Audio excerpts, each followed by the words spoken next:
to the program. Welcome, Tyler Anbinder, as John said, a noted scholar, retired from teaching at George Washington University in Washington, D.C. But as he just told us, he's doing some teaching now, teaching Civil War history to senior citizens. He's a widely published scholar. He's written several books and articles, a lot on the Irish and immigration. 19th century New York is kind of a specialty. In addition to the book that we're going to talk about today, he's written a book called 5 Points, City of Dreams about New York City and Nativism and Slavery. He's really known for his scholarship, his extremely thorough research. And for me personally, I think his writing style is so, it sets him apart from other historians because it's very easy reading, despite the density of the research and the facts that he provides readers. It's an easy read, and he's a storyteller. So he makes history accessible, which I think is really a gift. This new book, Plentiful Country, The Great Potato Famine and the Making of the Irish New York, is equally well written, lots of stories, and access to records you probably didn't have in the past, or at least the difference now is that a lot of the information that historians use to compose a picture is digitized now. So the accessibility is there. It provides for more depth of research and easier access. So we'll talk a little bit about that. And then out of this project, I think, came a website called Moving On from Rags to Riches that I hope we'll get a chance to talk about too. Anyway, I want to get started right away with our discussion on this book and how you went about doing the research. You know, on a smaller level, a lot of our members are interested in their own family histories, and I think, you know, modestly, I think you could look at what you did and shrink it down on a more manageable level for those of us who want to look at where our own families came from, using some of these newly available records online, so we don't have to travel to a lot of different places. We can sit at our laptop and access the information. So, Tyler, welcome. Thanks for having me. It's great that you made yourself available. So let me start by asking you, why this book? Why? I mean, you've written so much about the Irish and immigration. I mean, what was the what sparked it? Well, so you mentioned my book 5 Points, which came out in 2001. And just before that book went to press, so 1999 or so, the Emigrants Saving Bank records were made available at the New York Public Library.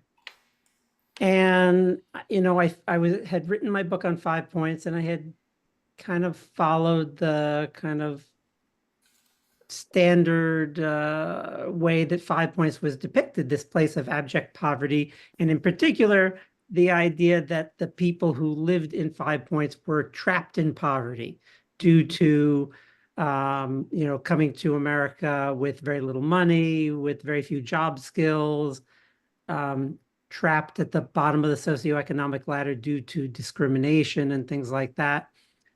So that was kind of the story I told. But then I get to the bank records in 1999, just before the book goes to press in 2000. And, you know, what I expected was to find accounts of 5 Points residents with hardly any money in them, and that this would, you know, substantiate my story. But what I found surprised me. The 5 Pointers bank accounts had a lot more money in them than I had expected. Mm-hmm. And so I thought, that's strange. And so you know, I didn't have much time to really do much in terms of revising the book, but I kind of put a little stuff in and said, well, you know, their accounts have more money in them than we thought. This is going to, you know, take some more research to figure out why maybe this is. And then I wrote an article. So I decided, all right, well, I'll write an article about this. And so I looked at the bank records in detail and looked at the amount that the famine immigrants had in their accounts. And I published this article in the Journal of American History, and it said that the Irish in New York are actually doing significantly better than we had imagined, just based on how much they had in their bank accounts. But what I found in there kind of raised as many questions as it answered. So you could see that the Irish had more money in their bank accounts, the famine immigrants did, than we would have imagined, but it was hard to figure out why. Also, there were some odd correlations, like the people from Kerry saved a lot more money than people from other counties, people from Cork also. And, you tend to think of these as like the poorest counties, and yet people from Kerry had a lot of money, although more than the people from Cork.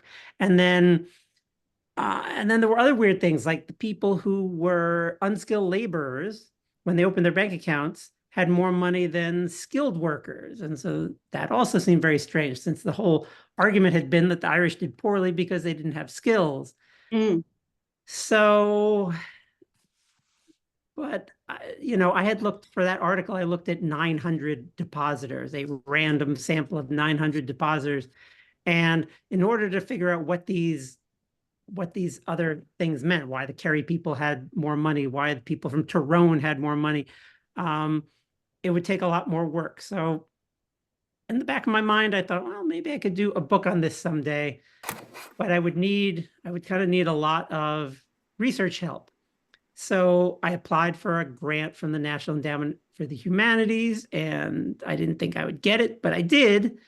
And that allowed me to hire a couple of dozen research assistants who I used to go through the bank records. And Lynn, do you have the images I sent you? Yeah. I'm gonna screen to show them. Let me just pull it up. Okay, here we go. So yeah, go back towards the top. Yep. Keep going. There you go. The second one? Number 2 there, exactly. Yeah. Now can everybody see this? But now if you go to slideshow up there. Slideshow. Oh, here. And now from the start up there on the left. The current slide on the left. Oh, on the left here. Here? No, keep going. More left. More left. And now up. Up. Up more. Up. Oh, right play there. From the start? Yep. Sorry, thank you. And now click your right arrow so we go one more. Another one? Or are you good with this? So these are the Emigrants Saving Bank test books. And these just had so much information in them that they allow you to really track thousands of famine immigrants. Most of the depositors of the Immigrant Savings Bank were Irish born. Most of the Irish immigrants who had accounts there were famine immigrants who came in the wake of the Great Famine. And so it's the stuff that I've highlighted there on the bottom, the information about each depositor. So this is what's his name? Peter Lynch. And it says down there at the bottom, he's a native of Rahood, 6 miles from Kells, County Westmeath. It says Westmeath, but it's really Meath. Ireland, is in the US 5 years next Christmas, per the ship SEA from Liverpool. His father is dead, named Philip. His mother was Catherine Ryan. He's got one brother in New York, James, and et cetera, et cetera. And so you can use that information to track Peter Lynch, because otherwise, previously it was impossible for historians to do that because there are just too many Peter Lynches from Ireland. Right.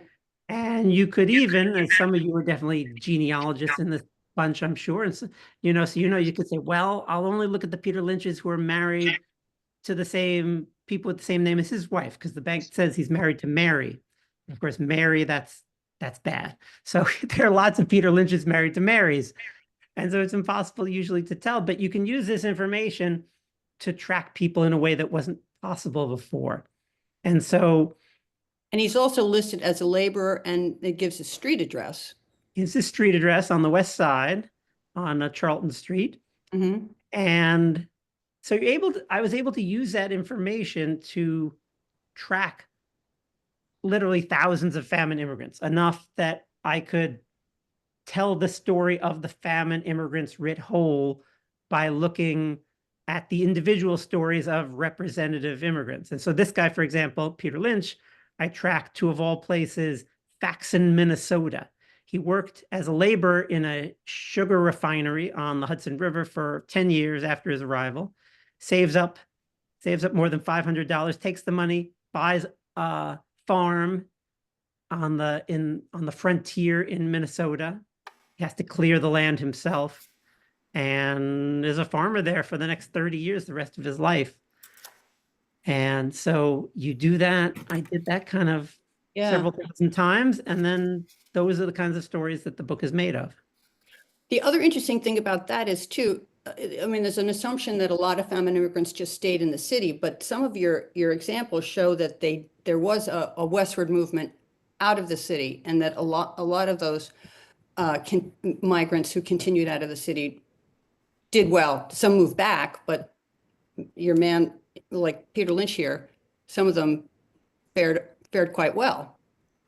Right. A lot of them move away. And right. And you can just the math tells you that because, 750,000 Irish immigrants land in New York, nearly 1 million actually land in New York. And a lot of the, probably more than half of them live in New York for some period. And, and then a lot of them move no farther than Jersey City or Brooklyn. Newark, but then a good number move, not usually as far as Minnesota, but all over the country. And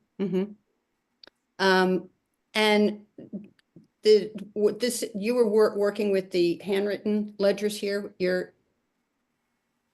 Right. So what I did was I started out working with these things handwritten. But then what I did with my grant was I got George Washington University students to transcribe these handwritten documents and make it into a database.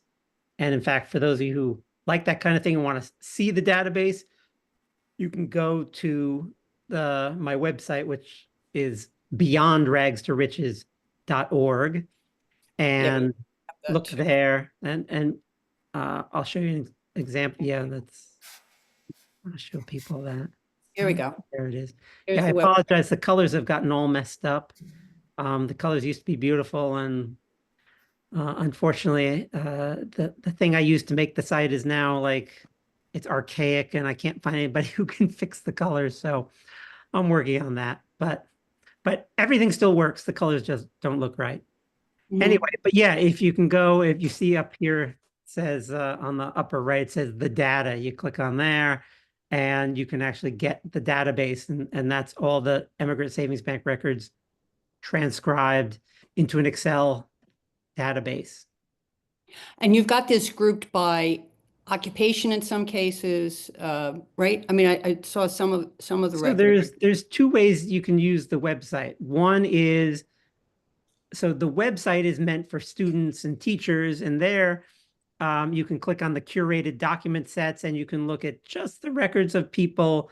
You can choose just Irish female domestics, or just tailors, or just carpenters, or just people from County Meath, and so forth, and kind of look at the data that way. Or if you go to the data tab, you can decide for yourself what you want to look at and filter it however you like.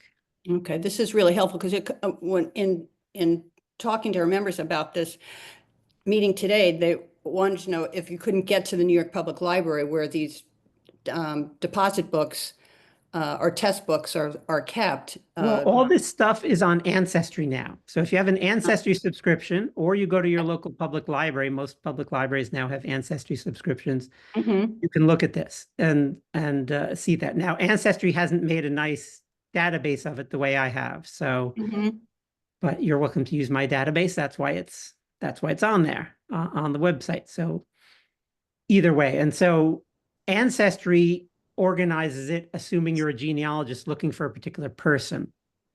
Whereas I organize it so you can look at all the people from, say, the townland where your ancestors came from, or the parish where your maternal great-grandmother came from, and do it that way.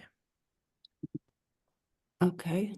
let's do this. Let's move, should we move back to Well, some if you of, go to number 3 there, okay, hold on, oh, I've lost control of my thing here. 3. No, I can't open it up. Gosh, sorry. oh, there you go. So now up and to the left. Not too far up. Yeah, I'm not, oh, there we go. There you go. Okay, So click on one of those little things or double click on them. okay. All right. And now go use your down arrow two times. Oh, you're way down there. Yeah, scroll up. There you go. Now number 3 there. Okay, Double this click one? on that. There we go. And now maybe go back to slideshow again so people can see it big.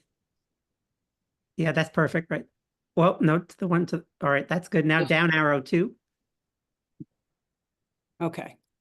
This is better? Everybody can see So this better? the reason I show this is here's Peter Lynch in the 1885 Faxon, Minnesota, the Minnesota State Census. And the way I was able to determine for sure that this was the right Peter Lynch was 2 things. First, the bank records say he's got 1 brother and 4 sisters. Brother James and sisters Anne, Jane, Mary, and Ellen. In that order, the bank records put it. And then here's Anne, Jane, Mary, and Ellen in that same order. And so that to me was a big clue. And then I went to Find a Grave, right? Another website you guys might know about, and found this image. And it says not only is he Peter Lynch, but right there on his tombstone, it says he's native of Rahoud County, Meath, and his Okay. wife is Mary. And then you might say, well, there could be more than one Peter Lynch from Rahoud. Rahoud only had 90 people in it when he left, so there could be more than one Peter Lynch. But anyway, you can figure out through this, and then there's a county history. The county history says that Peter worked in New York for 10 years in a sugar refinery before he came west. So you can confirm it's the right Peter Lynch. And that's the kind of thing I do in the book. And are all the people that you write about just taken from these records, or do you sort of expand out to all immigrants? Because you make some suggestions about the, the experience of the famine generation in New York. So pretty much every person mentioned in the book was an Immigrant Savings Bank depositor. Okay. A couple of exceptions, but literally enough, so few I can count them on one hand. But pretty much because the bank gives you so much detail about their life history that it's so hard to do that with people who haven't given this kind of information to someone. It's kind of interesting the amount of detail they require. I mean, it's sort of like, what's your mother's maiden name when you. Well, so that's exactly why they did it. And in fact, the Immigrant Bank is the first business we know of to ask for your mother's maiden name as a security question. And all the information they had there, the name of your townland, the name of your parish you were born in, the names of your siblings, the name of the ship you arrived on, the year it arrived in America, all that was used as security questions because people came into the bank all the time, it turned out, impersonating other people trying to steal their money, right? So remember, this is a period before there is photo ID of any kind. And so, and also remember, this is a period when tenements didn't typically have locks on the doors, not on the apartment doors, not on the front door of the building. So, Right. and apartments were robbed all the time. And one of the things you could rob was somebody's passbook. And so the bank wanted to make sure that even if you came in and had a passbook and said you were Peter Lynch, they wanted you to prove you were Peter Lynch. And that was why they took all this. That's why it's called a test book. It's to test the identity of the people who come into the bank. Oh, that's interesting. I wondered why they called it that. It seems like such a strange name for a deposit record. Yep. Who's a typical banker at the Immigrant Savings Bank? Were they all immigrants? Was it open to the general public in New York City at the time? So it's open to the general public, but it started basically by the leadership of the Irish Emigrants Society, which was the organization that helped Irish immigrants um, starting in the early 19th century. And they wanted to come up with a way to get the famine immigrants to save money. Mm-hmm. And so they thought if they started a savings bank that was more conservative in its investment policies than the typical savings bank, that you might convince the Irish to save money and not be afraid that the bank would go bankrupt, which was such a common thing in those days. So they promised not to invest money in anything except mortgages on New York City property. And in that way, they advertised that they would keep your money safe. You would not have to worry about the bank missing an interest payment, about the bank going bankrupt. And in fact, through all the banking crises since its founding in 1850, so many banks in New York went under. So many banks stopped letting people have access to their money or Mm-hmm. stopped giving interest payments. The Immigrant Bank never did any of those things. So they lived up to their word. So because they were a bank started by the Irish, kind of aimed at the Irish, and they were located just adjacent to 5 Points, nearest to the biggest Irish neighborhoods in Manhattan at that period, in Ward 6 and Ward 4.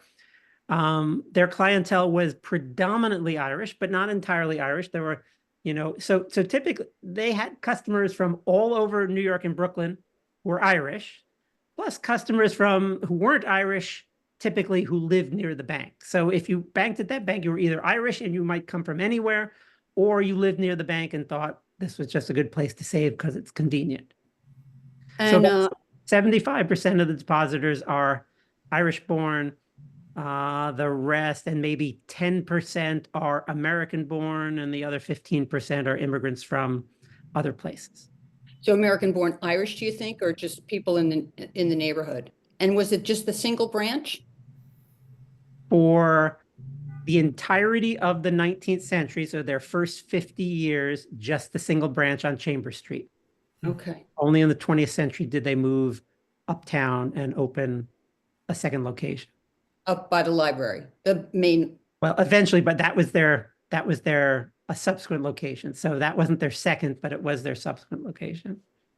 Uh, Another question, most of the famine Irish who came, in that mid 19th century period would have been farmers or rural people. I would think not used to a cash economy, a currency economy. How did they know how to save? I mean, did it take much convincing on the part of either Bishop Hughes, because he was part of the Immigrant Saving Society, or other people in the community encouraging the Irish to put their money in a bank? So, and to so I think we underestimate how important saving was to people in this period, right? There are no government social safety nets at all. And so, right, and people get sick all the time, and people die suddenly all the time. People are injured on the job all the time. So the idea that you ought to save was something that was well understood by Irish immigrants, even if in Ireland they hadn't had the capacity to save because they were living hand to mouth. And so it didn't take much convincing to get the Irish immigrants to save. And even though the Irish are, the Irish are coming, majority of them from rural Ireland, they're not completely ignorant of a cash economy. So certainly a lot of the work they would do would be their pay would be in kind rather than in cash. But most of them would have had some experience doing some work for pay, road work or drainage work. And so it's not that the Irish had no experience with cash at all. Then the other thing you find is that you're not getting a perfect cross section of Irish society coming to New York. And that's a really important thing to remember. And I think I have a slide that shows that if you want to look, if you go to the next slide, Linda. Yep. This one or next one? Go one more. There we go. Okay. So if you look in that middle column there, so one thing I have in my book, apparently the first person ever to be able to figure out what the Irish were doing when they actually arrived in New York. And one reason I can do that is because a lot of the immigrants open accounts soon after they arrive in America. And so they have to tell the bank what their occupation is. So I get hundreds and hundreds of occupations from bank customers that way. But then, just in case the bank customer is not your typical Irish New Yorker, I also used the 1855 census, which was a state census, but it lists the number of years you've been in New York, which we can use as a proxy for the number of years in America. And so in that way, I can look at both census, which has every Irish New Yorker, and the Emigrants Savings Bank records, and look at all the occupations of people who've been in New York for 1 year or less. And when you do that, you get these figures that we have in this middle column here. So one of the surprising things there is only about half of the famine immigrants, when they arrive in New York, start out as unskilled workers doing, now this is looking only at men, I should mention. I can talk about women in a second, but just looking at employed men, only about half are doing jobs like day labor and so forth, the kinds of things we associate with the famine immigrants. And notice there that a third of them start right out in New York as artisans, carpenters, shoemakers, etc. That's a much higher, 33% artisan. That's a much, much higher percentage than you have in Irish society overall. And then the unskilled is a much lower percentage than you have in Irish society overall. So what that tells us is something that should have been kind of obvious, but people hadn't really quite grasped, which is that it's not a cross-section of the Irish who leave Ireland during the famine, because the poorest people can't afford to leave, right? They can't afford a ship ticket. They can't afford to buy 5 weeks worth of food because, right, in those days, they hardly fed you on the ship. You had to bring your own food. So the poorest people can't afford to go to America. So what you're getting is more of a middling group, maybe lower middling group, coming to America. And that, I think, explains, and the Irish press at the time talks about this all the time. They say, what a shame it is that our kind of middling class is leaving because they can afford to do so, and the poor people who are desperate and starving can't afford to go to America. So you see that there. Subsequent generations too, that the most prepared are the ones that leave, or that have the most ambition, or the most, if not most skill. Precise. So the ambition thing is really important, Linda. That's something that's also very obvious. And so it's not, so some people look at what I've found in the book, how much upward mobility there was, and says, well, these must have been atypical immigrants.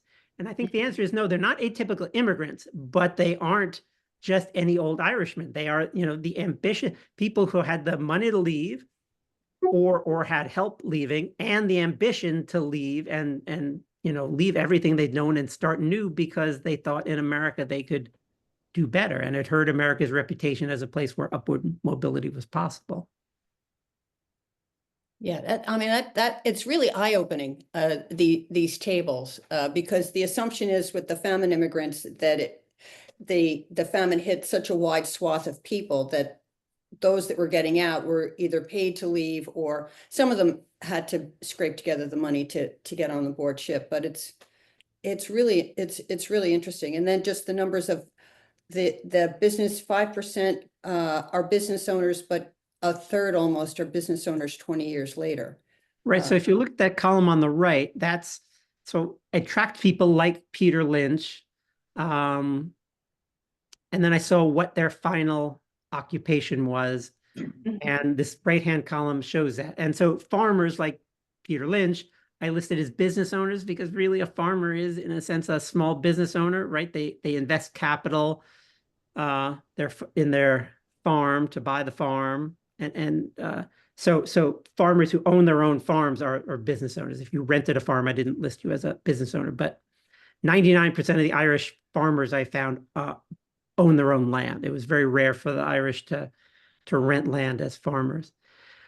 And they say the Irish worked on the land, but they don't come over here and become farmers like the Germans did. So that was another interesting element in your book. the different people who found their way to the Midwest and bought land and became farmers or. Right. And I think the difference there is, I think the Germans can often come to America and immediately buy a farm. They have enough money, they can go to the Midwest and buy a farm right away. That's less common for the Irish. So much more common for the Irish is doing what Peter Lynch did, moving to a place like New York, working for, in his case, a decade as a day laborer, saving enough money to then buy a farm. And so the Irish aren't, haven't given up on farming, but they need to do a lot more work before they can afford to become farmers. Own their own land. Yeah. And then, but just to finish up with this column while we're Sure. on it here on the right. So what you can see is by the end of their lives, and here I'm looking at people who I was able to track for 20 or more years.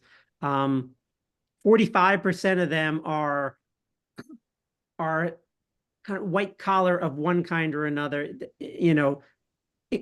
and by that defining white collar as including business owners. And so clerks and civil servants, the biggest group is business owners. And within the business owner group, the biggest proportion of those is saloon keepers. So the stereotype in this case turns out to be absolutely true. The second biggest group is grocers. So Irish groceries were a very common thing in New York, something we don't associate the Irish with much anymore, but was very much the case 100 and 150 years ago. And then the Irish, of course, owned any other kind of business you can imagine as well. And then there were, as I said, significant number of farmers in the end, though, probably only maybe a seventh of those business owners in that right-hand column were people who farmed in the end. I'm just looking at something, it makes me wonder with the artisans, the number drops, but that could be age. And then I wonder, did some of them become business owners and sell their wares and, Correct. And so the artisan column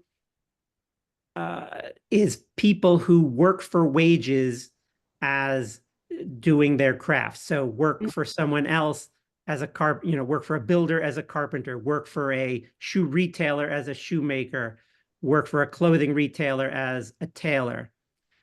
Whereas if you then start your own shoe store, I categorize you as a business owner.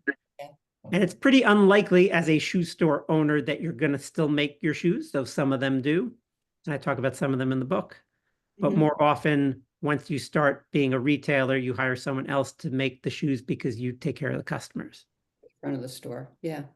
Now this is really cool. What in looking at all this data, well, a couple of questions I have. First is, what surprised you the most in all this research?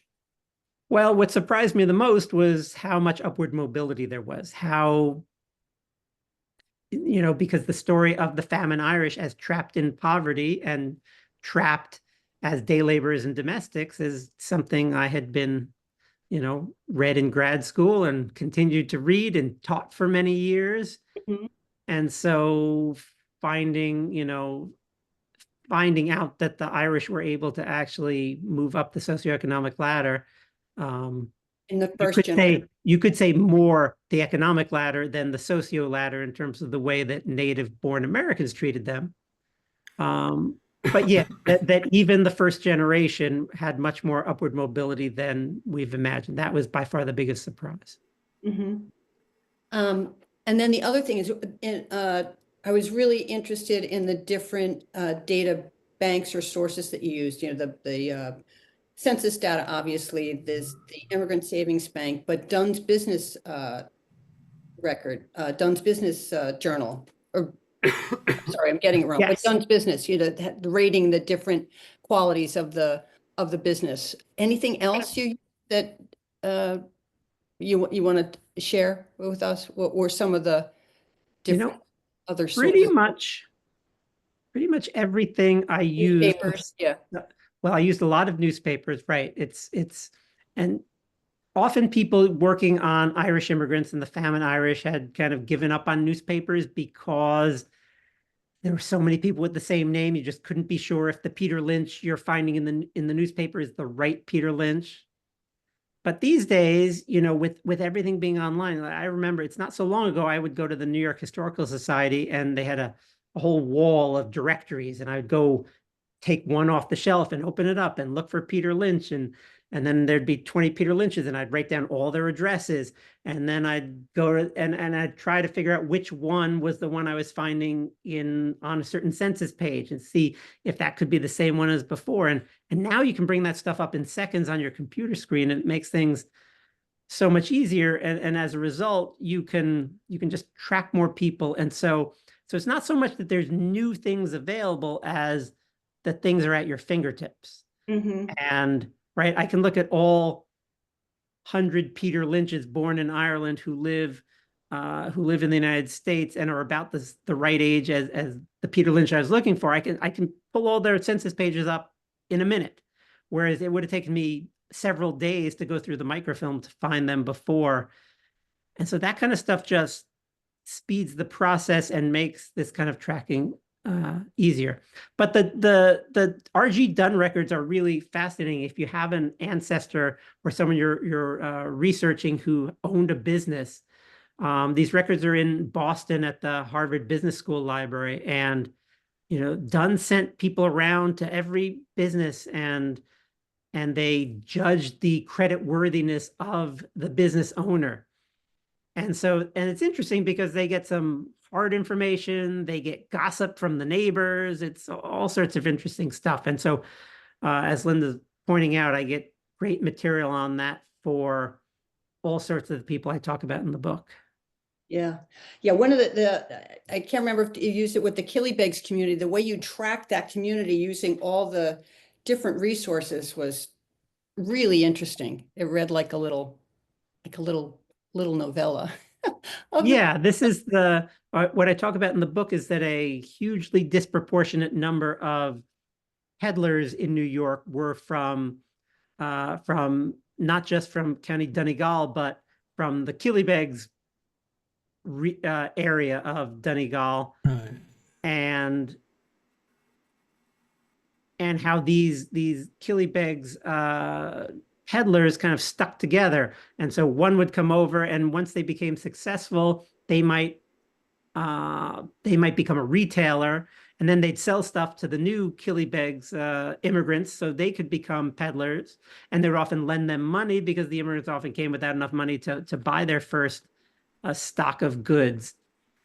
And this was the kind of thing where John's research was really important to me because, you know, having read his stuff before I started working on this book, I was very aware of the importance of, you know, not just being Irish, but from what part of Ireland you were from. Mm. And that was one of the great things about taking all the bank records and putting them into a database. So I was able to just, you know, organize the records that way. So, because you could spend years looking through those handwritten bank records and never notice that so many people from this one part of Donegal were peddlers. But if you put everything in Excel and then say, show me all the people from Donegal, and then you say, show me all the people from the Killybegs parish, or the parish is next door, and then all of a sudden you see peddler, peddler, peddler, peddler, peddler, and you can see trends that otherwise would have not been things you would know. Same thing happens with the charcoal peddlers. For some reason, come mostly from Tyrone, and not just any part of Tyrone, but one parish in Tyrone. And really, you have, oh yeah, there we are. Yeah. So there's Tyrone in the little inset map, and that one parish in the northern part of Tyrone is where all the charcoal peddlers end up being from. And it's not that they peddled charcoal in Tyrone. There's no charcoal in Tyrone. But, you know, somebody came in the 1830s, as I tell in the book. Somehow they ended up peddling charcoal. When other people from Tyrone came, they say, hey, you should get into this business. It's a good business. And eventually those people did well enough that they didn't have to be out in all sorts of weather, and they bought businesses. Some of them started manufacturing charcoal and selling it to other peddlers. Some of them bought tenements and became landlords. Others bought saloons and then lent money to newer Tyrone immigrants who then became charcoal peddlers. And so this kind of concentration of occupations within certain groups And I give lots of examples in the book. You have Morocco, the people who create fake leather out of goat skin, which was known as Morocco leather. Those people came from a different parish within Donegal. And then you have most of the people working in the gas works in New York come from one parish in Kerry. And so you just have all these kinds of So what do you think that is? As a function of chain migration? Did they all come over on the same ship? Did they all just settle in the same street and then help each other out to, come? so yes and no. So they definitely don't all come on the same ship. That's something you can see with the bank records because they list their Right. ships. But what you do see is that what you can figure out is when they came to New York, somebody gave them an address and a name and said, when you get to New York, go see so and so. He's the big guy from, Stranorlar in New York, and he'll help you find a job. And he was a someone who worked in Morocco leather making, and so he got you a job doing that, and word spread that way. And some of these groups would create geographic enclaves. So like the gas workers I was telling you about, they would live near the gas works. Mm. Um, the Morocco leather tanners would live near where the leather tanning was done in Lower Manhattan. But then other groups, like the charcoal peddlers, they lived all over town, in part because each of them kind of had their own little territory all over town where they sold their charcoal. Um, it's kind of, well, two things strike me is just how quickly the network developed within that 5-year period of the famine migration, that all these people could come over and start to reach out to whomever. And then how much business was conducted on the street, selling cork, selling charcoal, rags, food. I mean, you talk about all the different people who sold their goods, off a cart or out of a wagon like this guy. I mean, it's true. You see the stories, but it is kind of interesting when you see it spelled out the way you have in the book. Yeah, I had no idea that so many Irish immigrants were peddlers. Mm, I didn't, we tend to associate, say, Eastern European Jews mhm, with peddling. And in this period, Germans were associated with peddling. But there are so many more Irish than Germans in New York in this period that even though a higher percentage of German immigrants are peddlers than Irish immigrants, there are so many more Irish than Germans that there end up being many more Irish peddlers in New York than Germans. And the mhm. German peddlers tended to just stay within the German-speaking wards, whereas the Irish peddled everywhere and used to peddle almost every imaginable thing. Mhm. When you look at the newspapers, and this is for, those of us who might be doing some research, the most helpful columns would what be obituaries, the ads looking for people, for relatives, business ads, just stories about people that have done well. I mean, what pops in your mind as being the most helpful items in the newspaper? Well, so death notices, Uh-huh. right? If we want to be fine tuning here, we would differentiate them from obituaries. An obituary would be something that the newspaper would write about someone who Okay. was prominent. Whereas a death notice is something that you put in the paper about your dead relative to try to get people to come to the funeral, right? Mm, That's a big deal in Irish American society in the 19th century. If nobody shows up at your father's funeral, your brother's funeral, it's seen as shameful. And so even if you don't have very much money, you scrounge up a few cents to put this ad in the New York Herald saying saying where the funeral is going to take place. And typically that it will mention that there's going to be, people will gather at the home of the deceased and then go to the church or go to Calvary Cemetery. And so you get that address in there. And that address is key because then you can figure out, all right, which Peter Lynch is that? Oh, this is of all those mm, Peter Lynches in New York, this is that one. And the death notices often say the Peter Lynch from Rahood, because Hmm. otherwise you look at the death notice and you don't know which Peter Lynch died. And so they will mention that information, and that gives you their address where they last lived. And that for me was really key because then I could go to the city directory for the year before and see, oh, this is what Peter Lynch did the year before he died. And that's how I was able to trace. That's in part why I could trace so many people you know, through their occupational careers. But then, so the death notices are key, but then it's amazing. Really, the police blotter is kind of the next most important thing. There's just so much weird crime going on.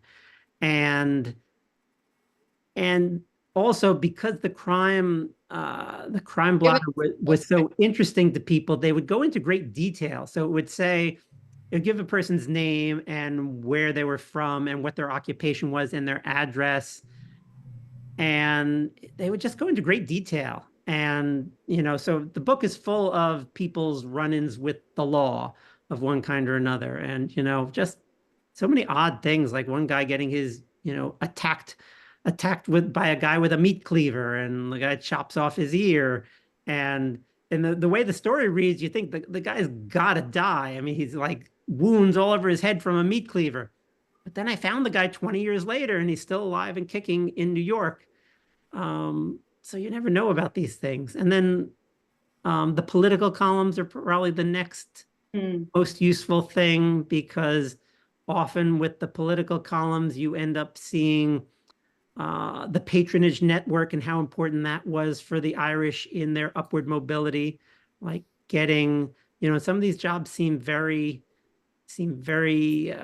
insignificant. Like I talk about one guy in the book who becomes a harbor policeman, which was really a job where you didn't have, it wasn't a 9 to 5 job. You just had to be near the harbor, and in case there was some, steamship blew up or whatever, you had to be on call. But the guy I talk about in the book, that's his kind of step up the ladder, and he uses the extra money because, he can have his regular job and he can be a harbor policeman, and he uses that, and he moves up the ladder and eventually owns his own boat rental operation at Whitehall Street. And, that little bit of extra money you might get from a patronage job is often the way you could save and start a business. And would networking with the politicians in the area would help if he needed licensing or any other kinds of paperwork to set him up with his business. All that networking helps out too, I would imagine. Correct. Now, keep in mind, in the 1850s, there's hardly any licensing going on in New Mm. York. You do need a license if you want to open a saloon, and that's why political connections go hand in hand with saloon keeping in those days. And there are a couple of other occupations. Even just having a horse and cart, as in this photo, you actually have to get a license, because you have to agree to not, you have to agree to charge the city mandated rates for hauling. But for most things, you didn't need a license. But yes, that's exactly right. Okay. What there's so many interesting stories in the book, but do you have a favorite? And I have one, but do you have a favorite interesting story, like when you do the rabbit hole down the different uh, ways of researching people or following the trail of a family? Well, I've got a couple. Why don't we go, if you go down, Yep. use your down arrow and go to keep Oh, going. Yeah, there we go. okay. So Linda mentioned to me when we corresponded before a few days ago that this was one of her favorite stories. So I sent this photo in. This is one of my favorites. So this guy, Jonathan Dillon, is one of the few people who is not an Emigrant Bank customer who I feature in the book, in part because this story was just too priceless to leave out. So Jonathan Dillon comes in the 1840s from Wexford, and he's trained his family owns a jewelry shop in Wexford town. But the shop isn't doing very well, so he comes to America and works for almost his entire career, several decades, as a watchmaker. And he starts out in New York. He works at a jewelry shop on the Bowery.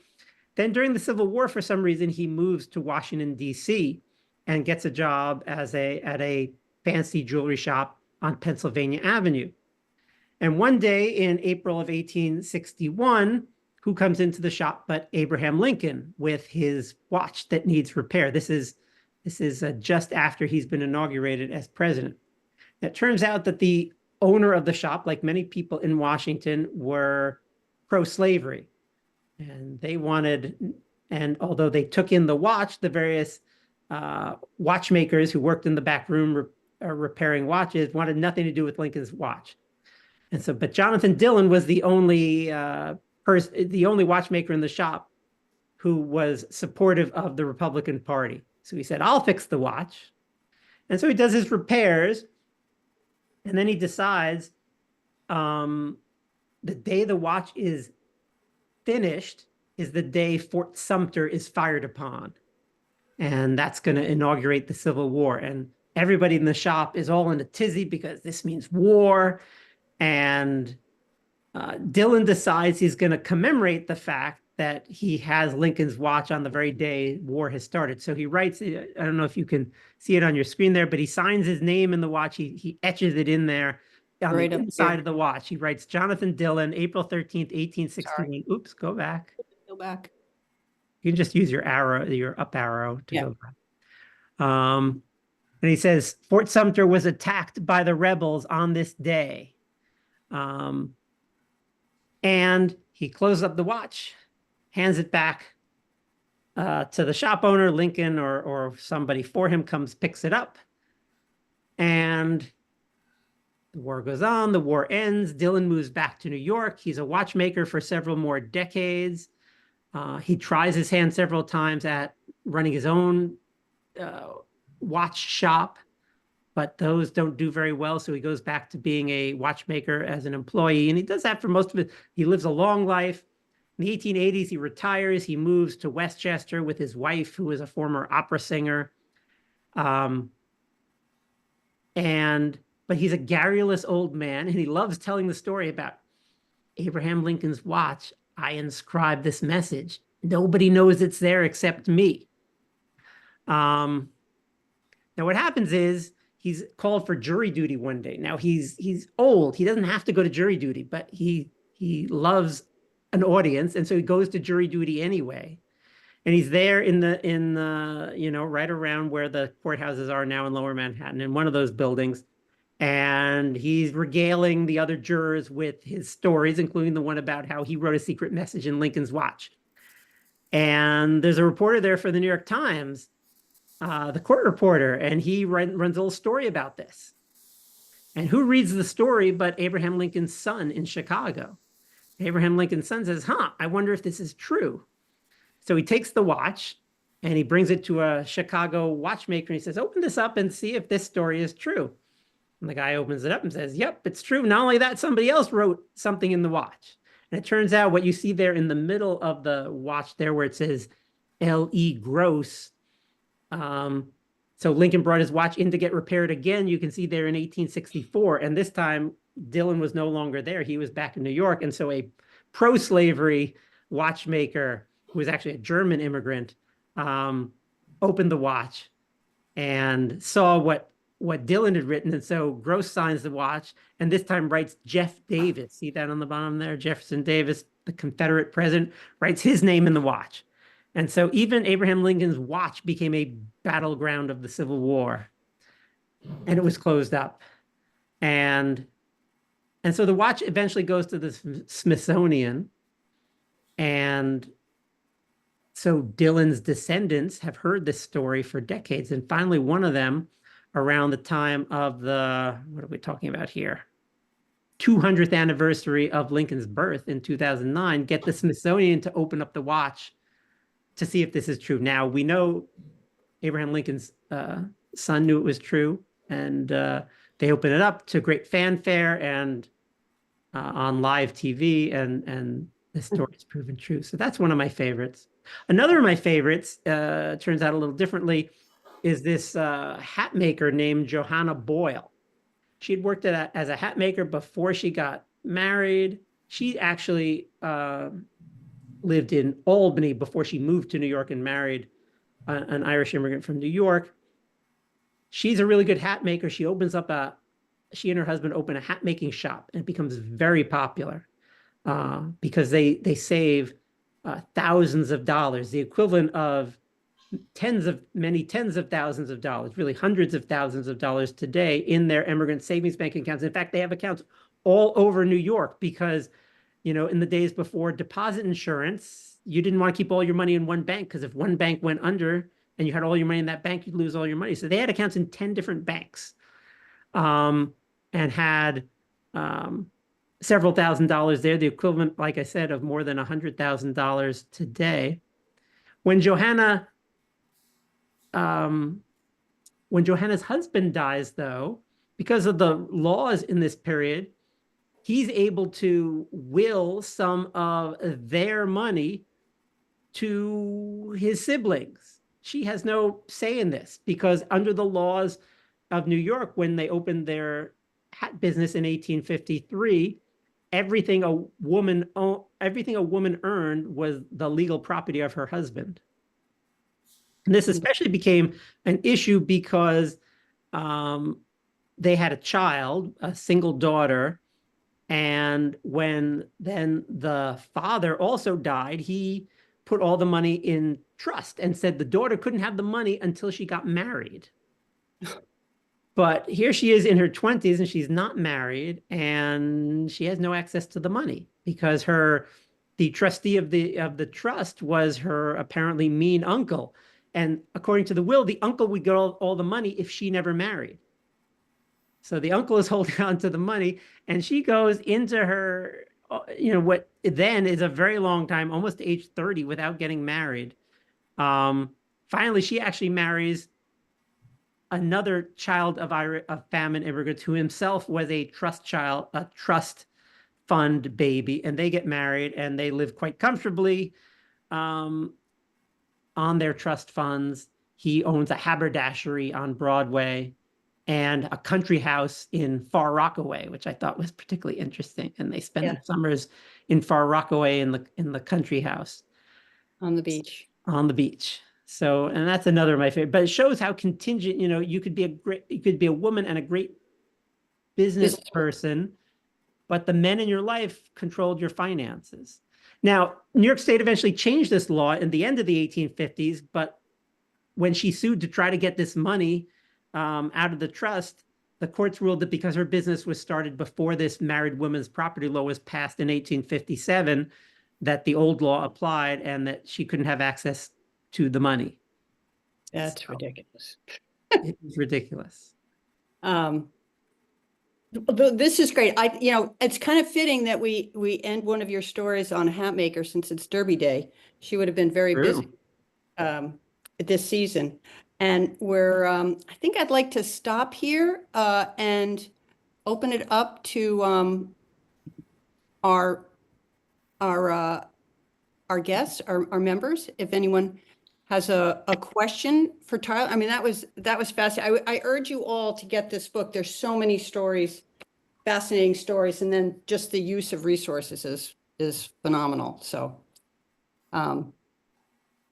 anybody? I have a question, Linda. Go ahead. Is this Ed? Who's this? This is Terrence. Oh, Terrence, I didn't see you. Hi, Terrence. I have the book. I haven't read it yet, but I'm looking forward to it. But one question that comes to mind is obviously the depositors at the Immigrants Savings Bank represent only a fraction of the Irish population of New York in the 19th century. Mm-hmm. So how do you make generalizations about the entire Irish population of New York based on that sample? So here's what I do. And I go into this in great detail in the statistical appendix in the book and explain this. So what we know is, so probably only, what would you say? The Emigrants Savings Bank was not one of the biggest banks in New York. The Bowery Savings Bank was much bigger. What became the New York Bank for Savings was much bigger. But we know because savings bank were required to report different statistics about their customers, including their place of birth. we know that the Irish, that probably about half, and I go into the details how we know this in the book, but at least half of Irish households in New York in the 1850s had bank accounts, right? They didn't all have them at the Emigrant Bank, but they had bank accounts somewhere in New York. And so that's one thing. So we know that at least half of Irish New York households had bank accounts. So having a bank account was not a rare thing. Then what we can also do is we can look at the occupations of the bank account holders and compare them to the occupations of all Irish New Yorkers in the census. And from that, we can see that the occupations of the Irish who have bank accounts are not very different from the occupations of all Irish New Yorkers.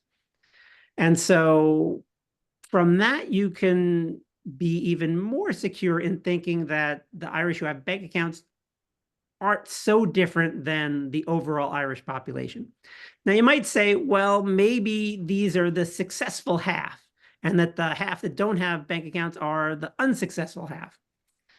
I mean, it's theoretically possible, but statistically, that's really unlikely. And you can see that in a number of ways that I go into in the appendix. Among others, you can just see that, I mean, huge numbers, thousands and thousands of the people who open bank accounts at the Emigrant Savings Bank, they put $1 in the bank, they never add another $1, and they close their accounts with having saved nothing.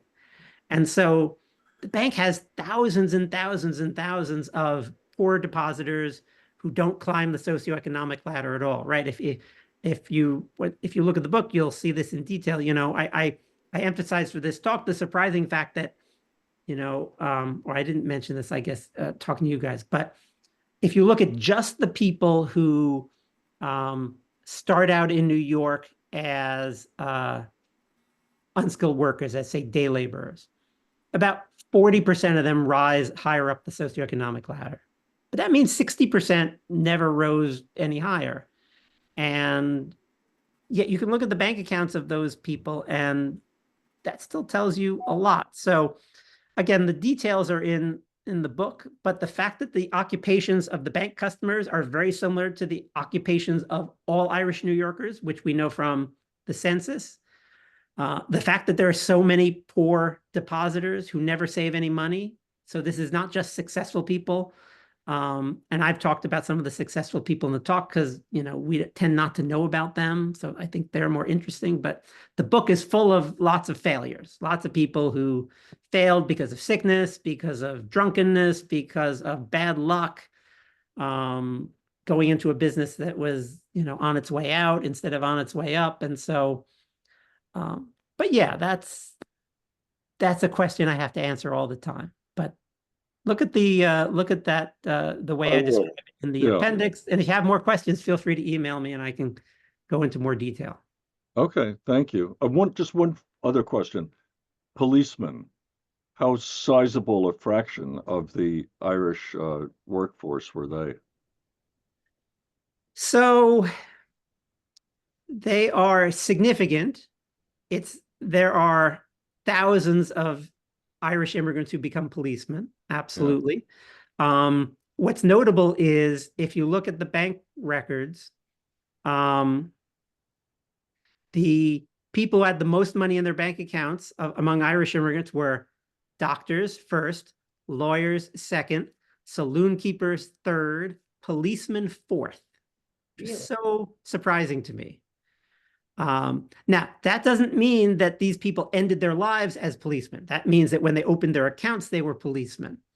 And so what's very often happening is someone who goes from day laborer to policeman goes then from policeman to saloon keeper. The other factor, however, is if you could last 20 years on the police force, you got a pension. Right. Which is just unheard of luxury for famine immigrants. So that helped you save a lot of money also. Mm-hmm. So yeah, there's significant numbers of policemen. Like I said, hundreds of immigrant bank customers and thousands in the city overall. All right, thanks. This is Bill McKimsey. Can you hear me?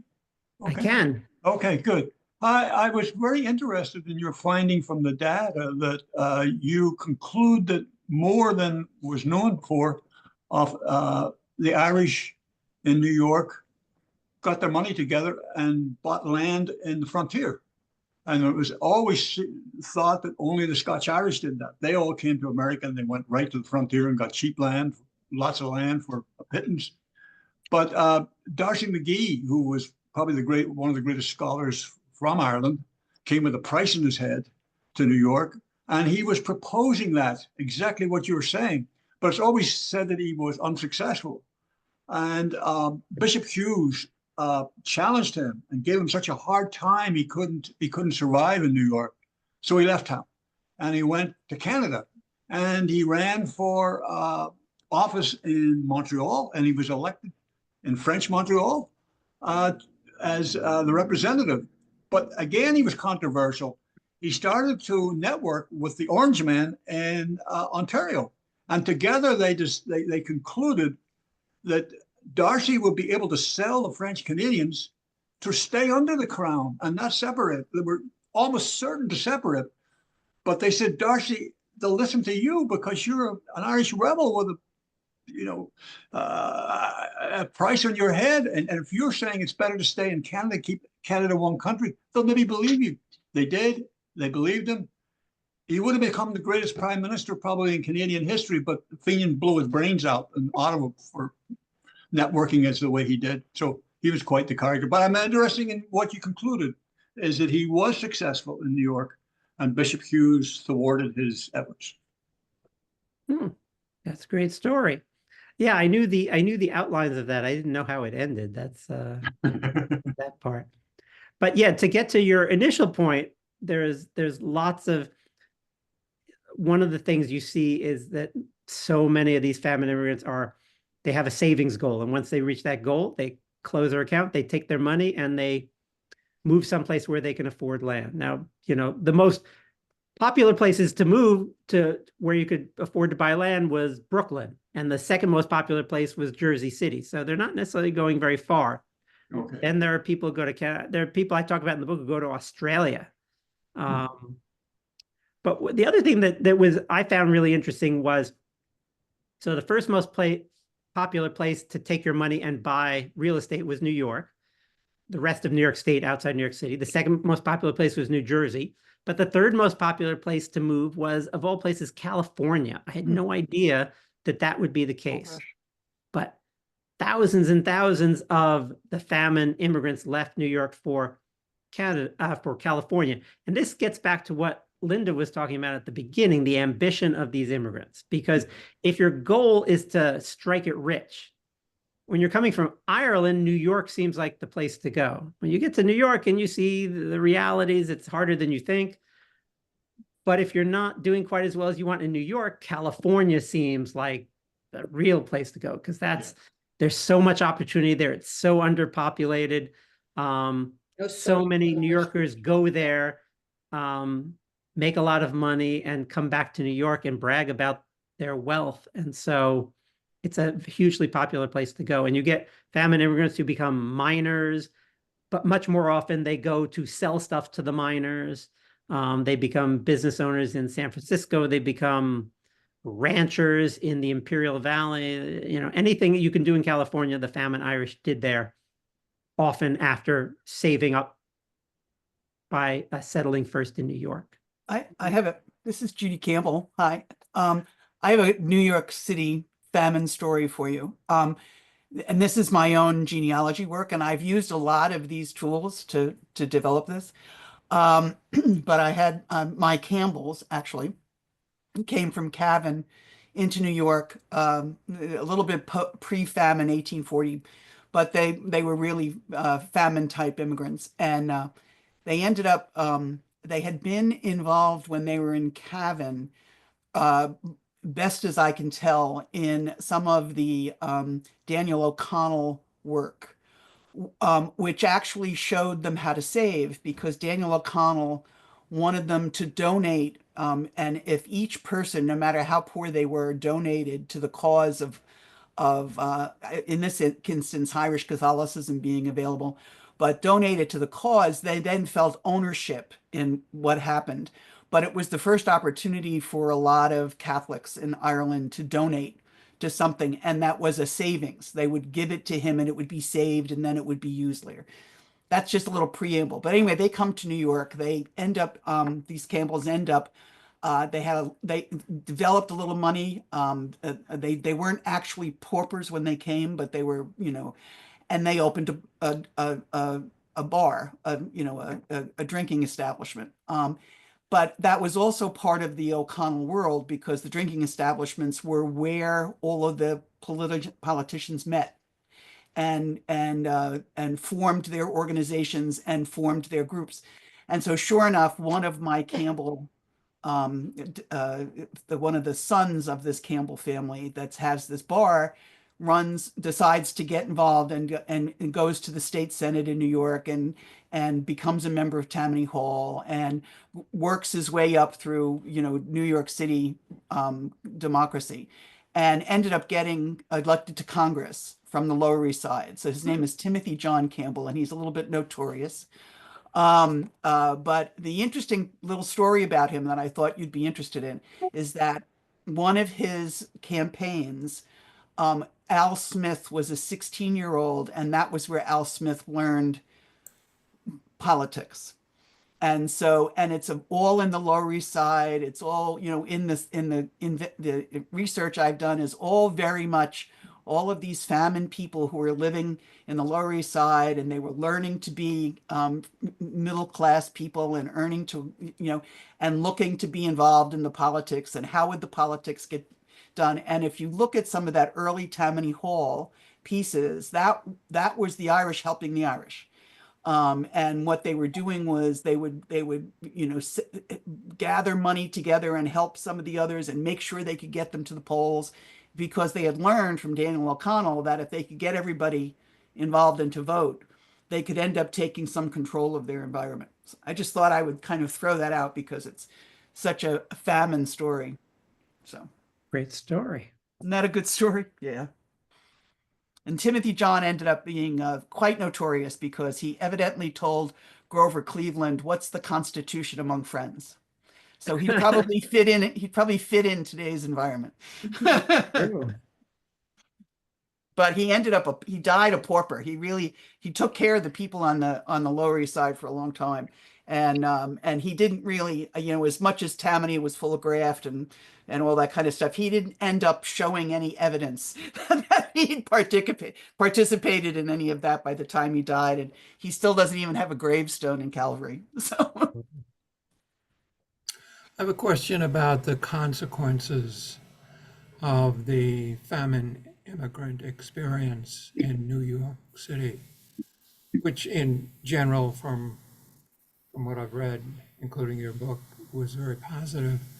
Have you thought about the consequences of that experience for later immigrant groups, including later Irish and the Italians who came mostly later, and Eastern European immigrants?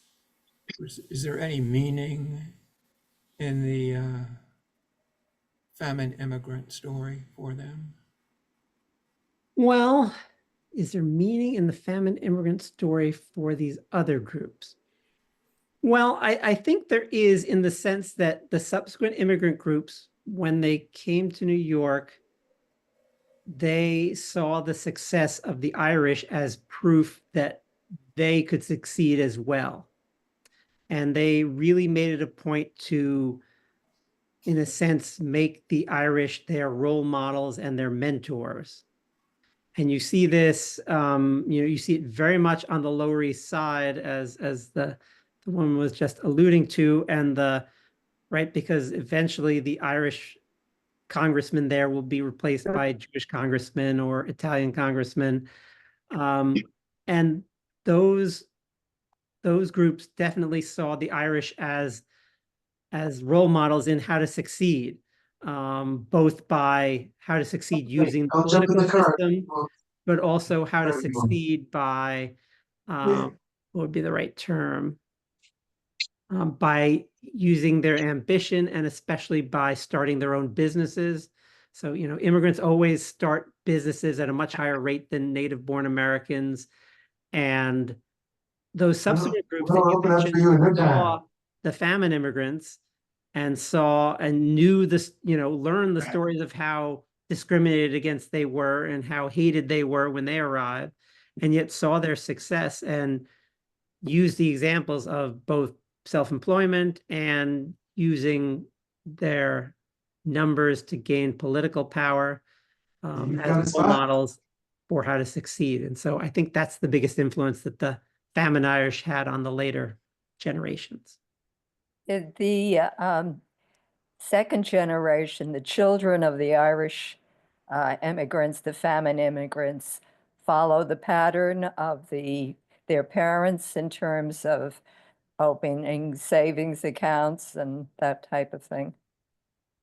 So I can't speak to opening savings accounts because that's really hard to know. But what you can do is trace the children in the census also. And so I do that in the last chapter of the book, and I talk about that. And what you find is that they're doing a discussion of an Someone interesting is book about talking. the Could you famine please Irish mute coming to yourself? New York.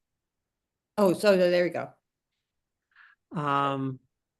So when you look at the children of the famine immigrants, what you find is they continue to move slowly but surely up the socioeconomic ladder, but they're typically starting a little higher up. So there's plenty of children of the famine immigrants who are day laborers, just like their parents, but a much smaller percentage. And many more start out higher up the socioeconomic ladder, not far, far up, but higher up, and they move higher up still. Overall, it's not that everyone does, and many of you in the audience may be thinking, wait, I know my great-grandfather, he was a failure compared to his father. And so I'm not saying that everybody moves up, but if you look overall, the general pattern is slowly but surely moving up. And so what you find, for example, is a lot of the children of the famine immigrants, the American-born children of the famine immigrants, go to college, which is something that was, that the famine immigrants themselves almost never did, even when they arrived as, teenagers or even younger than teenagers. But the American-born children going to college was not uncommon. And in particular, those are the ones who become priests, right? Because becoming a priest in those days, you had to go to college pretty much. So a lot of their children become priests. A lot of their children become doctors and lawyers. Again, it's not saying they all do, but a much higher proportion than from the previous generation. So there's slow but gradual upward movement. And as I said in the last chapter of the book, I talk about the stories of a lot of the children of the people I talk about in the rest of the book, and give examples of success, examples of failures. I talk about there's just one family. You see all that sometimes in a single family. I talk in the middle of the book about this one famine immigrant. He starts out in New York as a day laborer in 5 Points. He opens a 5 Point saloon. That saloon succeeds. He moves uptown, buys a tenement, has a saloon there, starts renting out his saloon space, and just retires in his 40s and lives as a landlord. But his kids are complete ne'er-do-well, or at least his sons are complete ne'er-do-wells.